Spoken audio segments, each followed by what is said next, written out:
faqat qishga tayyorgarlik ko'rasiz. Mana bahor kelishi bilan birinchi mevalar pishishi bilan siz murabbo yopishni boshlaysiz.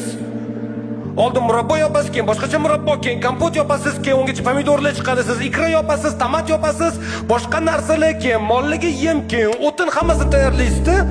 Chunki biz aniq ishonchimiz komil edi. Qish keladi, har yil kelgan, bu yil ham keladi.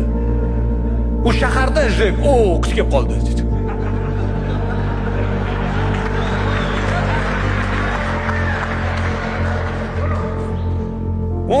Qor yog'di.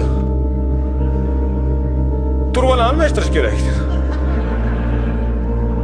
Qish aniq keladi. Shuning uchun aytganimdek, oldin murabbo yopasiz, keyin banka yopasiz, keyin yana boshqa xil, keyin ikralar yopishni boshlaysiz. Ana undan keyin o'tin yig'ishni boshlaysiz. G'o'zapoya tandir uchun, to'nkali pechka uchun, ko'mir har ehtimolga qarshi, keyin makkapoya olasiz, kesib qo'yasiz mollaringiz uchun, keyin uni kesmasdan shunchaki quritasiz, u ham mollaringiz uchun, keyin borib svejiy o'tirib kelasiz, u hozir yeyishi uchun, keyin yana 4 ta o'ra qazasiz, bittasiga makkapoya yopasiz mollaringiz uchun, bittasiga sabzi yopasiz o'zingiz uchun, bittasiga kartoshka yopasiz o'zingiz uchun.